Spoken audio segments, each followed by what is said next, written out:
Assalamualaikum warahmatullahi wabarakatuh. Kali ini kita akan bahas mengenai observasi pra-penelitian, pretest, post-test, dan teknik sampling.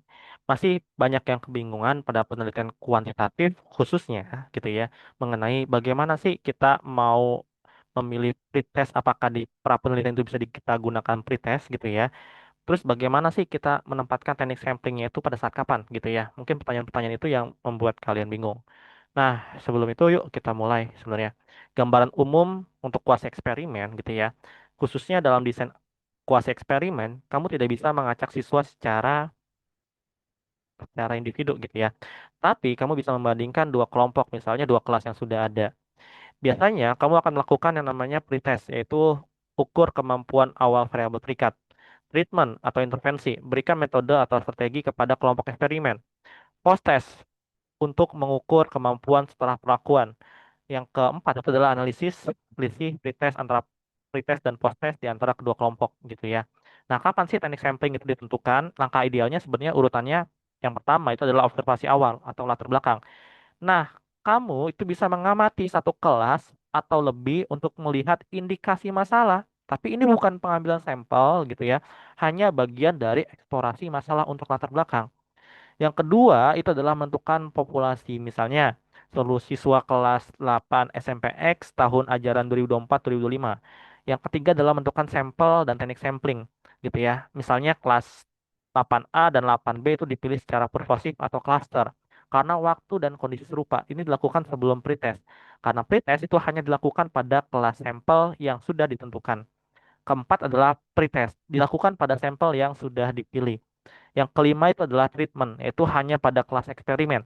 Yang keenam itu adalah pretest, post test dilakukan pada kedua kelas gitu ya.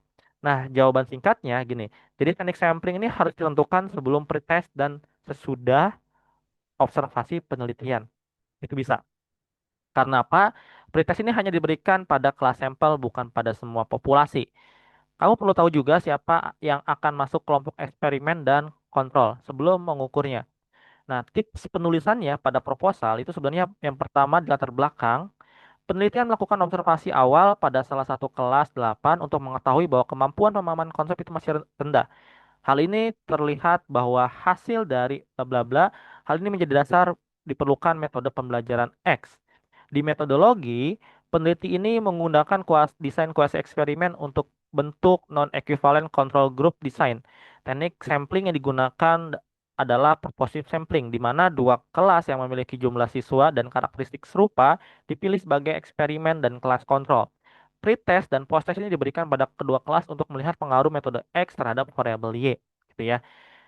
Nah, jenis sampling pada penelitian kuantitatif. Jadi ada beberapa hal yang perlu kalian ketahui gitu ya, yaitu jenis eksperimennya. Misalkan untuk eksperimen, yaitu untuk kelompok eksperimen dan kontrol ditentukan secara acak. Itu bisa memakai random sampling ataupun random assessment.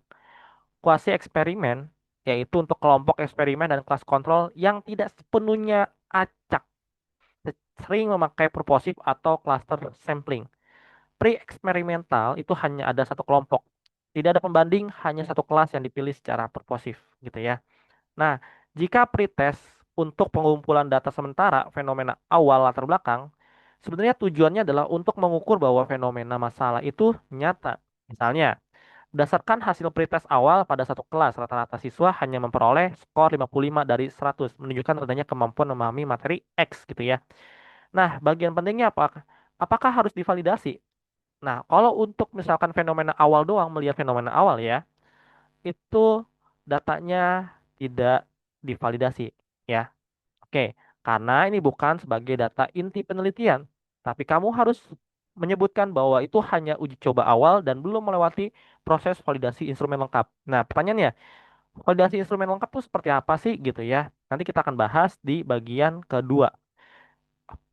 Oke, saran terbaik dari saya gitu ya. Gunakan instrumen yang sudah pernah digunakan dalam penelitian sebelumnya. Cari referensi dari Google Cendekia ataupun artikel ilmiah. Atau minimalnya disusun berdasarkan kisi-kisi dan standar kurikulum agar tetap terlihat kredibel gitu ya. Nah, bagian penting tadi ya, validasi instrumen lengkap maksudnya. Jadi di sini sebenarnya jika pretest akan dijadikan bagian dari data resmi penelitian gitu ya. yang dilakukan di awal pada latar belakang. Jadi, pretest ini dipakai untuk analisis utama, misalnya perbandingan skor, pretest, dan posttest. Maka ini wajib divalidasi dulu. Validasi isi melalui ahli, validasi konstruk jika perlu gitu ya, uji coba, uji reliabilitas, misalnya Cocobrats Alpha jika soal berbentuk skala, revisi soal atau instrumen setelah divalidasi gitu ya. Jadi banyak banget harus divalidasi. Kalau mau pretest masuk ke latar belakang gitu ya. Kesimpulannya apa sebenarnya? Jadi tujuan pretest itu jika ditaruh di latar belakang ini sebagai fenomena awal aja pengamatannya. Tidak wajib, tapi sebaiknya instrumen tetap disusun rapi dan logis dan tidak perlu divalidasi berarti ya. Jadi hanya untuk memperkuat saja masalahnya. Untuk penelitian utama atau uji hipotesis itu wajib divalidasi. Nah, instrumen itu harus valid dan juga reliable gitu ya. Nah, jadi apakah data observasi gitu ya yang bisa disebutkan data resmi penelitian gitu ya? Pertanyaannya kan seperti itu. Nah, bisa jika observasi dilakukan pada kelas yang menjadi sampel resmi penelitian dan juga observasi menggunakan instrumen valid. Data yang dikumpulkan dipakai untuk analisis variabel terikat. Nah, ya, kenapa kalau enggak gitu ya? Kalau tidak bisa disebutkan data resmi, jika observasi hanya dilakukan secara kasat mata tanpa instrumen atau rubrik hanya untuk menguatkan latar belakang, bukan bagian dari prosedur pengumpulan data, gitu ya. Nah, misalkan contoh penggunaan observasi sebagai data resmi.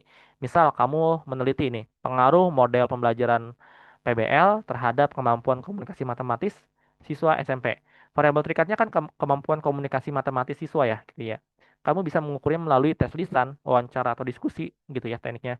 Yaitu observasi aktivitas diskusi menggunakan rubrik kemampuan komunikasi. Nah, di sini data observasi kemampuan siswa itu sebagai data resminya. Selama dilakukan dengan instrumen yang sah, ya, baik itu validasi dan lain-lain, dan digunakan untuk pengujian hipotesis, gitu. Nah, kita akan coba ilustrasikan di sini ya, biar kalian sedikit paham mengenai ilustrasinya. Oke, sebentar.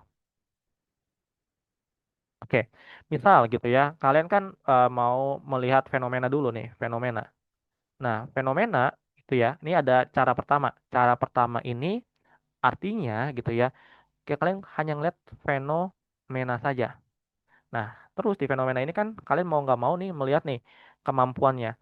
Melihat kemampuannya gitu ya. Misalkan kemampuan pemecahan masalah. Oke, kemampuan pemecahan masalah.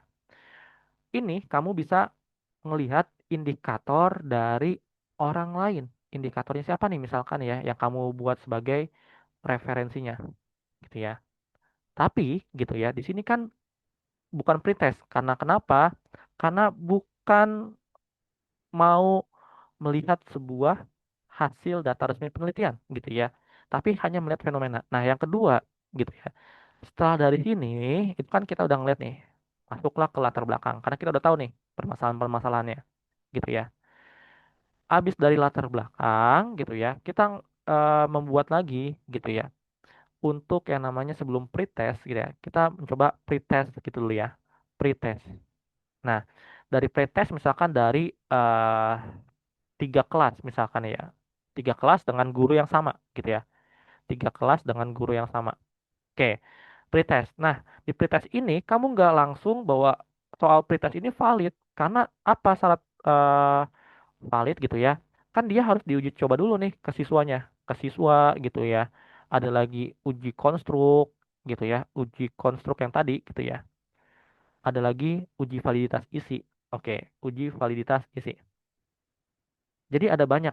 Nah, ini tergantung nih, apakah kamu disuruh uji konstruk dulu atau uji validasi dulu atau uji siswa dulu. Itu tanyain ke dosennya, gitu ya, dosen pembimbing. Nah, habis pretest ternyata uji valid dari 10 soal gitu ya, misal dari 10 soal nih, ternyata ada beberapa soal yang tidak valid. Ya, anggap aja ada soal yang tidak valid, tidak valid. Misalkan ada 5 soal, maka gitu ya, 5 soal itu valid. 5 soal valid. Nah, ini yang digunakan di pre-test gitu. Nah, habis dari pre-test kan kamu melakukan eksperimen ya, melakukan eksperimen. Nah, terus kapan Pak atau Kak gitu ya untuk teknik samplingnya? Nah, di sini ketika kalian ngasih soal awalan untuk ketiga kelas gitu ya, itu kan ngelihat nih skor rata-ratanya, skor rata-rata, skor rata-rata ya. Misalkan skor rata-ratanya kelas A 50, kelas B 70, kelas C 50. Nah, berarti ambil yang sama kelasnya gitu ya. Karena nanti ini bersifat homogen. Ya, homogennya apa? Yaitu dinilai dari kemampuannya, kesamaan kemampuannya gitu ya. Nah, makanya teknik samplingnya itu ketika kita mau melakukan pretest untuk uji validitas gitu ya. Nah, ketika udah masuk pretest 5 soal, ini udah masuk ke kelas A sama C-nya, begitu maksudnya. Nah, kalau misalkan cuma ngeliat fenomena, yang ngeliat fenomena cuma kelas yang lain, tapi masih satu guru yang sama ya, yaitu coba di kelas D deh, gitu ya. Ini masuk ke kelas eksperimen. Nah, dari kelas eksperimen kita masuk post test. Nah, bisa nggak sih Kak, misalkan post test itu beda angka saja dengan pretest? Ya bisa gitu ya. Misalkan angkanya beda nih, ya masih 5 soal yang sama. Ya berarti ini 5 soal yang valid dari pretest. Hanya saja cuma beda angkanya doang. Gitu loh masalahnya, gitu ya. Oke, jadi agak ribet. Tapi kalau misalkan cara kedua, wah cara kedua udah kita ngelihat fenomena gitu ya. Tapi kita kan belum valid dulu nih pretest ya, itu agak berat. Makanya cara kedua ini nggak disarankan sama kakak. Tapi disarankan cara pertama seperti ini gitu ya. Oke, mungkin kalau ada pertanyaan silakan ditanyakan di kolom komentar gitu ya. Dan terima kasih untuk kepada Dina yang udah telah bertanya secara kritis gitu ya. Senang sekali untuk mendengarkan secara kritis pertanyaan-pertanyaan ini. Oke, dan terima kasih dari saya. Kita cukupkan. Assalamualaikum warahmatullahi wabarakatuh.